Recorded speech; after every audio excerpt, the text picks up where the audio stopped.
La Bible dit dans les Psaumes, chapitre 82, et le verset 1, Psaume d'Asaph. Dieu se tient dans l'assemblée de Dieu. Il juge au milieu des dieux. Prions. Merci Seigneur pour ta parole. Ouvre nos yeux et donne-nous la compréhension. Merci que tu es miséricordieux. Pardonne nos péchés. Aide-nous à faire mieux pour te servir, Jésus. Dans ton nom, je te prie. Amen. Donc, il reconnaît au début que Dieu est là et Dieu est grand. Il est au-dessus de tout. Dieu décide, Dieu contrôle et Dieu est partout. Il juge au milieu des dieux. Il juge. Et Dieu voit tout, il sait tout, il est saint, il n'aime pas le péché et il peut juger quand il est prêt. Il va juger. Et même un des messages de la Bible, le jugement vient. Il faut être préparé pour le jugement. Comment? Par se confier en Jésus. Jésus le Sauveur. Quand on arrive au jugement, il faut avoir Jésus à côté de vous pour dire, oh, je le connais, il peut entrer dans le royaume des cieux. Mais tu ne veux pas entendre les paroles. Je ne connais pas. Elle est loin d'ici. Tu n'es pas permis d'y entrer parce que je ne connais pas. Je ne te connais pas. Le vrai christianisme, c'est pas une religion, c'est une relation avec Jésus. Vous rencontrez Jésus quand vous priez son nom, invoquez son nom pour être sauvé. Il est là, il vous pardonne et ça commence une vie de communion, une relation spirituelle et personnelle avec Jésus-Christ. Ça, c'est le vrai christianisme. C'est pourquoi il y a des vrais croyants dans l'Église catholique et il y a des vrais croyants dans des églises protestantes. Parce que ce qui détermine si on est un vrai croyant, c'est la foi en Jésus. C'est pas l'Église où on y va, c'est la foi en Jésus. Parce que le vrai christianisme, c'est une relation personnelle avec Jésus-Christ. Venez à Jésus et rencontrez Jésus. Il est ressuscité des morts. Ça veut dire il est vivant. Ça veut dire vous pouvez le connaître, vous pouvez le rencontrer par la prière et il vous sauvera. Jusqu'à quand jugerez-vous avec iniquité et aurez-vous égard à la personne des méchants? Donc il parle aux hommes. Les hommes qui sont méchants, les hommes qui ne sont pas justes. Mais pourquoi? Bon, le péché est là. Tous ont péché et sont privés de la gloire de Dieu. Et les hommes ne font pas les jugements comme il faut, souvent. Et on a des juges qui n'ont pas de sagesse. Et les juges décident des situations, des affaires, des querelles. Un juge va décider. Souvent, ça, c'est pas bon, ce qu'ils décident. Parce qu'ils sont méchants aussi. Ce que nous font, ce sont des meilleurs juges. Oh, nous avons un juge qui est mieux que tous. Dieu est il juge. Il est là. Rendez justice aux faibles et à l'orphelin. Faites droit aux malheureux et aux pauvres. Sauvez le misérable et l'indigent. Délivrez-les de la main des méchants. Pourquoi nous sommes sur la terre? Pour servir Dieu. Et comment servir Dieu? Avoir foi en Jésus. Oui, la foi. Et dans les choses pratiques, quoi faire? Aider les gens qui ont besoin d'être aidés. Et il y en a pas mal. Chaque personne qui est en bonne santé, corporelle et mentale, aura des gens à aider. Les membres de la famille, les voisins, les gens qu'on peut rencontrer n'importe où. Il y a des gens, des misérables, les pauvres. les indigents, qui ont besoin de peu d'aide. Et on peut les aider dans le nom de Jésus. Et Jésus a même dit, si vous donnez un peu d'eau à un des petits enfants, vous n'allez pas perdre votre récompense. Dieu voit tout. Le jugement vient. Et nous sommes là pour aider les autres. C'est le deuxième de tous les commandements. Aimer ton prochain comme toi-même. Ça, c'est la volonté de Dieu. Ils n'ont ni savoir ni intelligence. Ils marchent dans les ténèbres. Tous les fondements de la terre sont ébranlés. Et qui c'est? Les méchants. Ceux qui ne servent pas Dieu. Font beaucoup de mal. Ils n'ont ni savoir ni intelligence. Oh, parce qu'ils ne savent pas Jésus, ils ne connaissent pas Jésus. Jésus est la vérité. Dieu donne de la sagesse. Ils marchent dans les ténèbres. Jésus est la lumière. Comment sortir des ténèbres de ce monde? Des philosophies, des idées, des activités, des péchés de ce monde. Comment sortir? Par Jésus. Venez à Jésus pour sortir des ténèbres. Jésus est la lumière. Et la lumière détruit les ténèbres. Donc c'est vraiment étonnant la différence dans la vie de quelqu'un qui est venu à Jésus, qui a trouvé la vérité en Jésus, qui croit en Jésus, qui a invité Jésus dans son cœur, dans sa vie, qui a trouvé le pardon des péchés, la vie éternelle, une vie spirituelle, par foi en Jésus. Ça, c'est la lumière au lieu des ténèbres. Le choix, c'est à vous. Lequel est-ce que vous voulez? Vous pouvez vous repenter. Vous pouvez changer d'avis. Vous pouvez dire, je suis sur un chemin qui est les ténèbres. Il faut un changement dans ma vie. Je vais venir à Jésus. Je vais changer de voie. Je vais venir à Jésus, croire en Jésus et commencer à le suivre. Comme ça, on peut sortir des ténèbres. Sans ça, on restera dans les ténèbres en train de faire les méchancetés, un esclave des ténèbres. J'avais dit, vous êtes des dieux. Vous êtes tous des fils du trésor. Il parle de l'honneur que Dieu a donné aux hommes sur la terre, les capacités, les opportunités. C'est étonnant ce que des êtres humains peuvent accomplir, même des non-croyants, avec l'intelligence, avec la science, avec la musique, des artistes, des écrivains, des philosophes, des médecins. C'est étonnant ce que les hommes, les ingénieurs, ce que les hommes ont accompli depuis 150 ans peut-être. Toutes les choses que les hommes ont inventées, ont créé. Au commencement, Dieu a créé le ciel et la terre. Et maintenant, les hommes créent. Les avions, les trains, les voitures, les choses qu'ils ont découvertes pour aider la santé, les chirurgiens, les médecins, les hôpitaux, toutes les choses qui existent pour aider les êtres humains et leur vie sur la terre, c'est étonnant. Étonnant. Et encore plus à venir. Encore plus à venir. Verset 7. Cependant, vous mourrez comme des hommes. Vous allez mourir.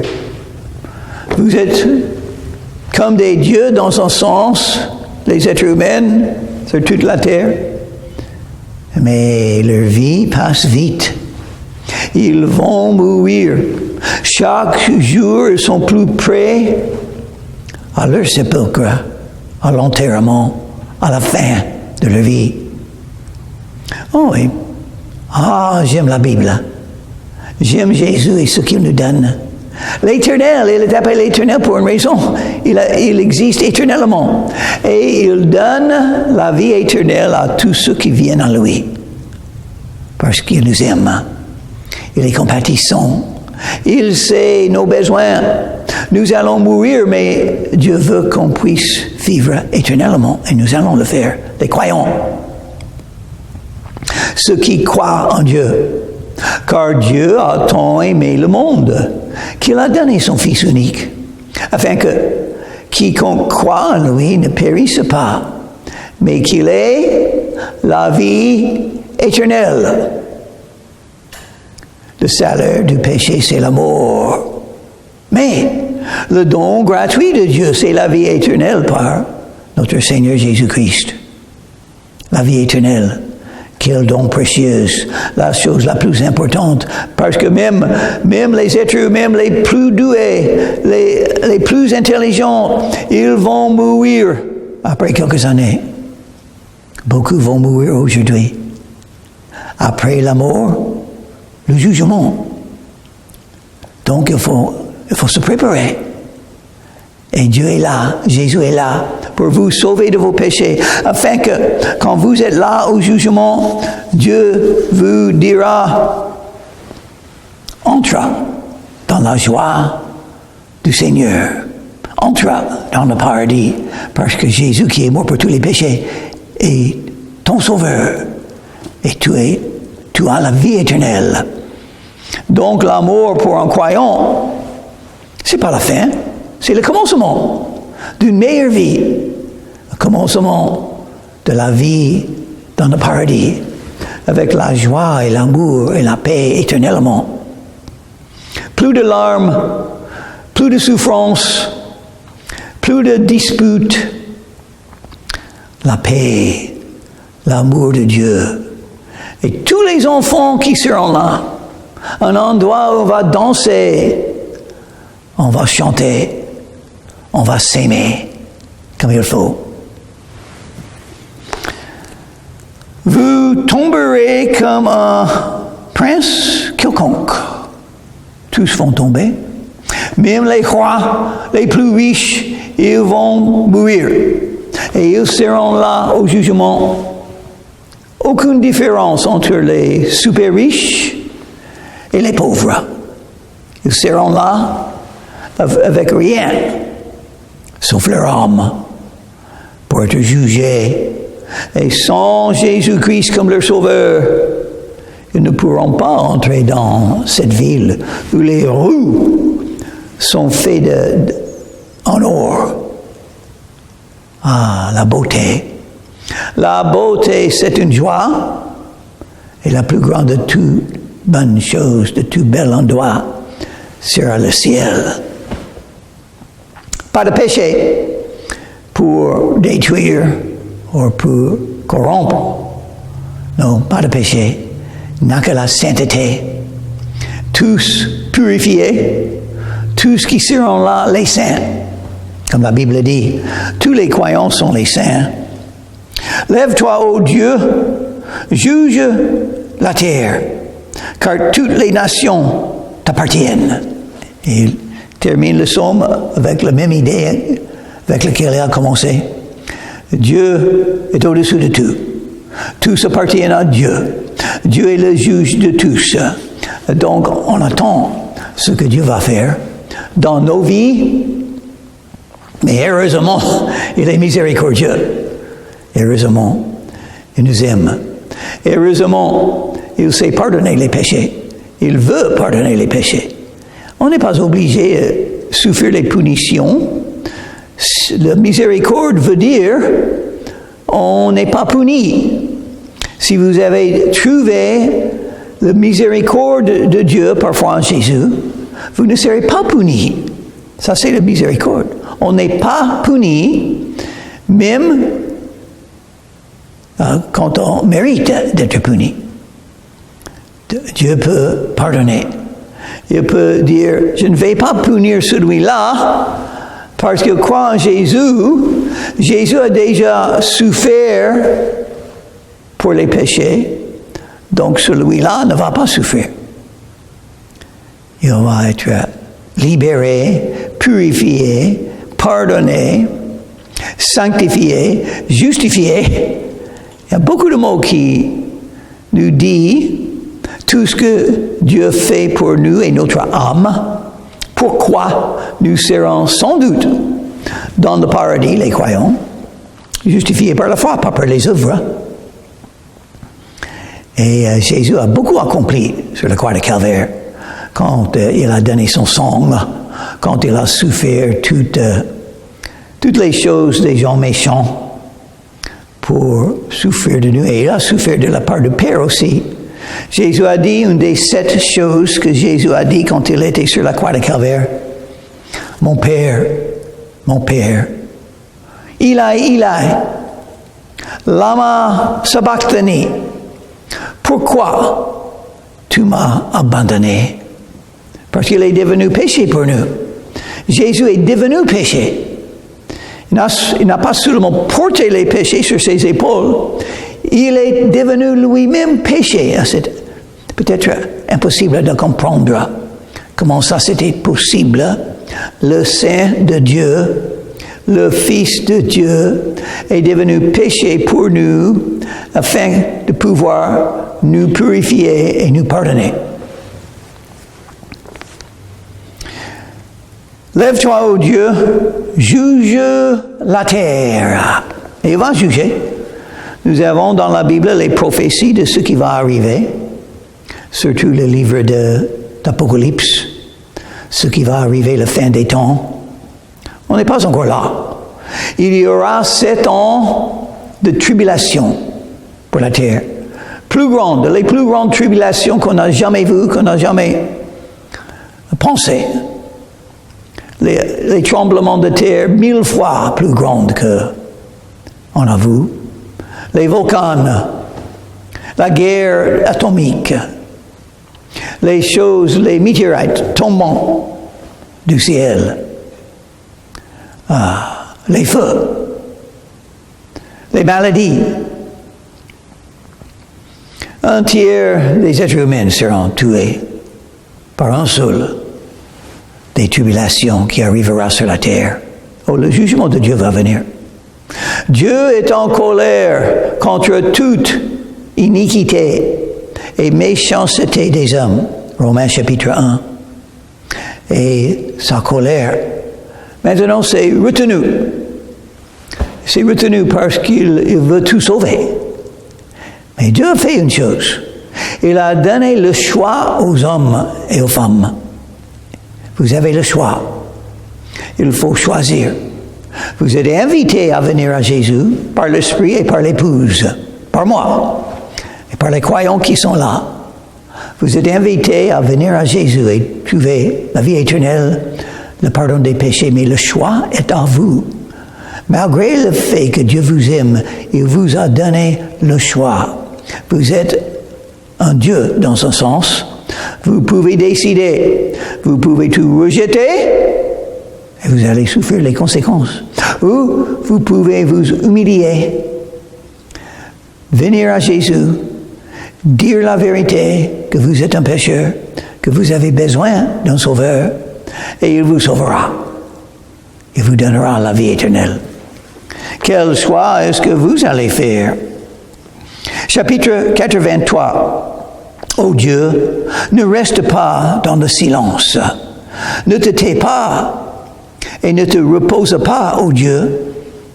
Il commence ce chapitre avec la même idée avec laquelle il a terminé l'autre chapitre.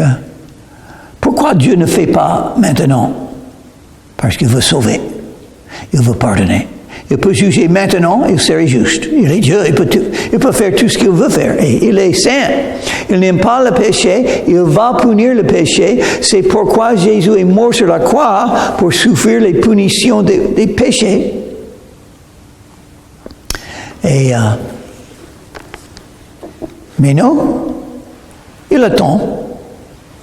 Jésus lui-même a parlé de son deuxième retour, quand il va revenir, Jésus va revenir sur la terre. Il est venu une fois, quand il est né à Bethléem par la Vierge.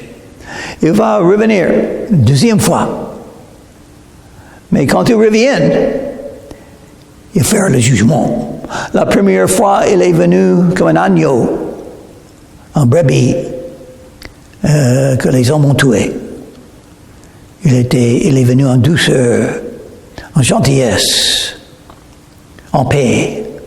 Mais la deuxième fois, il viendra comme juge. Il va juger.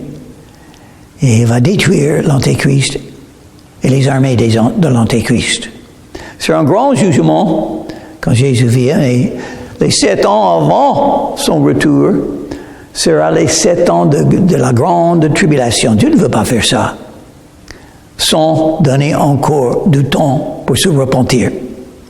Il y a 2000 ans, Jésus a parlé de son retour. Il n'est pas encore venu. Mais la Bible nous dit, le livre de 2 Pierre, 1000 ans, c'est comme un jour à Dieu. Et un jour comme 1000 ans. Dieu n'est pas limité par les siècles.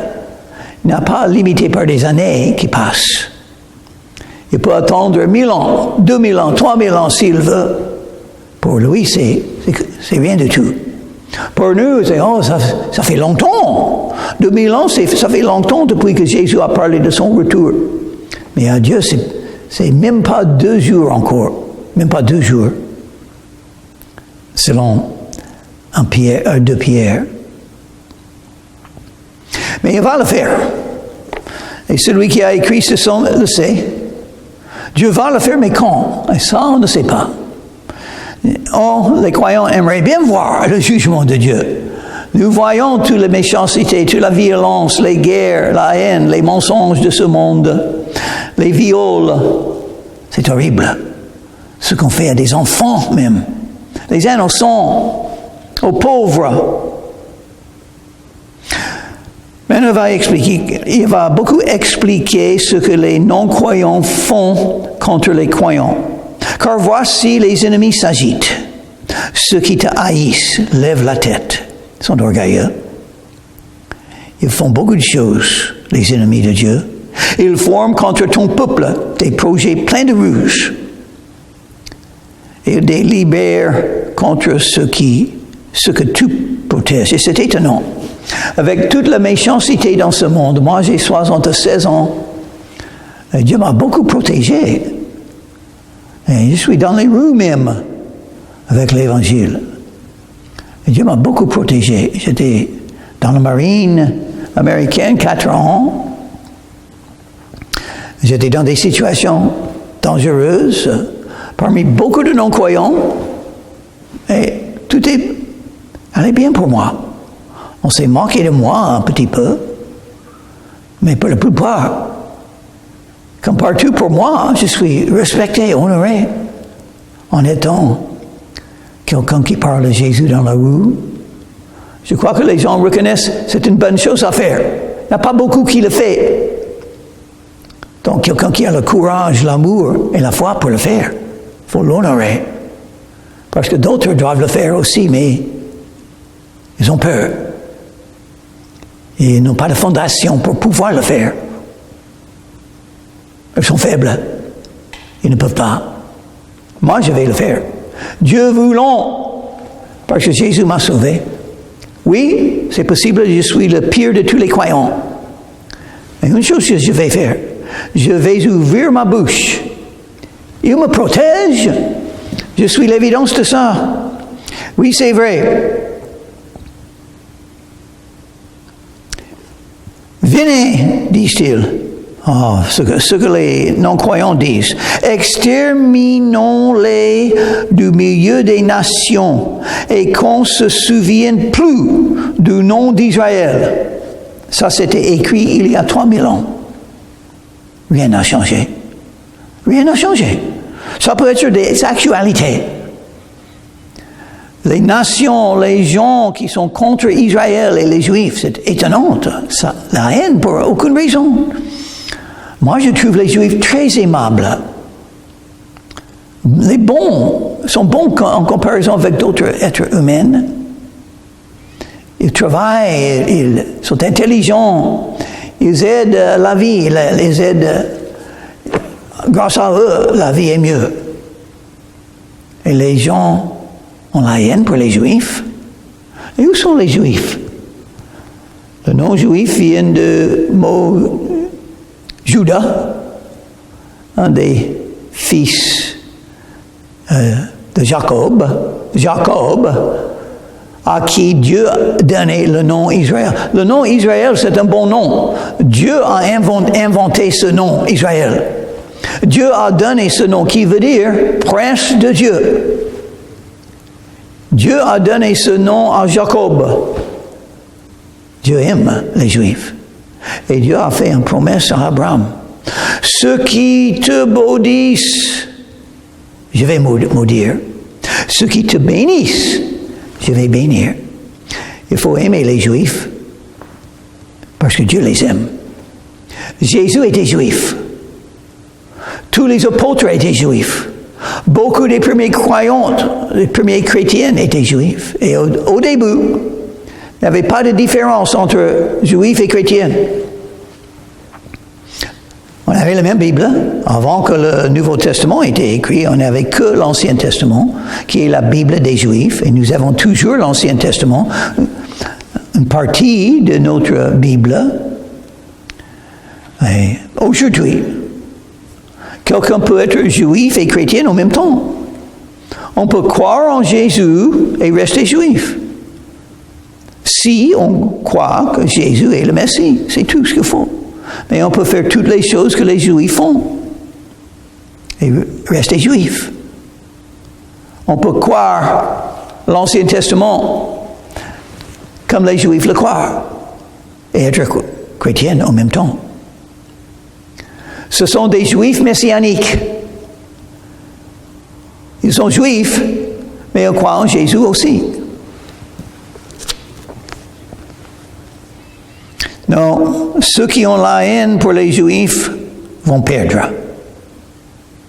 Ça, c'est certain. Parce que Dieu a établi les Juifs. Dieu a établi la nation d'Israël. Dieu a fait une promesse à Abraham et Dieu va garder sa promesse. Malgré la haine, malgré les ruses, malgré les idées des non-croyants pour écraser Israël et les Juifs, on ne peut pas lutter contre Dieu et gagner. On va perdre, bien entendu. Il est le Tout-Puissant. Il est plus intelligent que tous. Ils se concertent tous de même cœur. Ils font une alliance contre toi. Oh, ils sont contre Dieu. Ça, c'est pourquoi ils sont contre les Juifs et Israël. Ils sont contre Dieu. C'est une situation spirituelle. Ils sont dans les ténèbres. Ils n'aiment pas Dieu. Les tentes d'Édom et les Ishmaélites, Moab et les Agariennes, Gébal, Ammon, Amalek, les Philistins, avec les habitants de Tyr, la Syrie aussi se joint à eux. Elle prête son bras aux enfants de Lot. Traite-les comme Madian, comme Sisera, qui a été tué par une femme, comme Jabin au torrent de Kison. Ils ont été détruits en Endor. Ils sont devenus du fumier pour la terre. Traite leurs chefs comme Oreb et Zeb, et tous leurs princes comme Zebak et Salmuna. Dieu a beaucoup fait pour protéger les Israélites. Vous pouvez le lire, tous les temps qu'il les a protégés. Dieu a donné la victoire aux Juifs, temps après temps, situation après situation. Et il le fera encore. Car ils disent, emparons-nous des demeures de Dieu. Mon Dieu, mon Dieu. Oui, c'est Dieu qui le fera. Rends-les semblables au tourbillon, aux chaumes qu'emporte le vent, au feu qui brûle la forêt, à la flamme qui embrase les montagnes.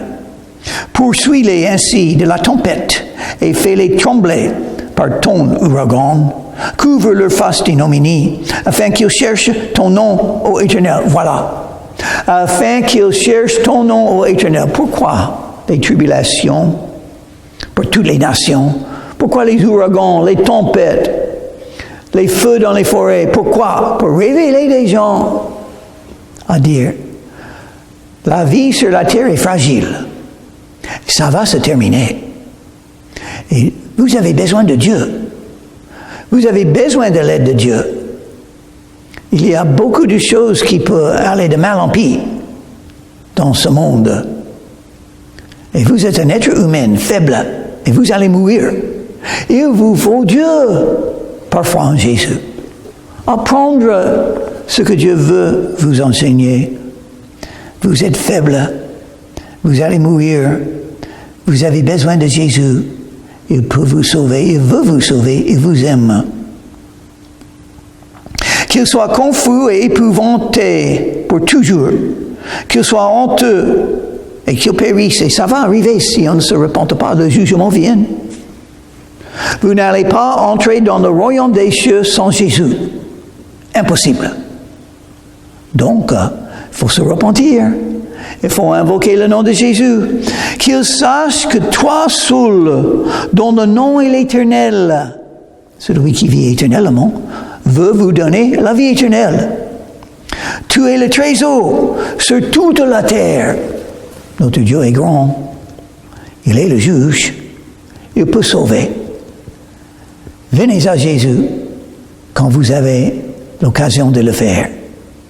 Prions. Merci Seigneur pour ta parole. Sauve les hommes. Aide-nous à te servir. Dans ton nom, je te prie, Jésus. Amen.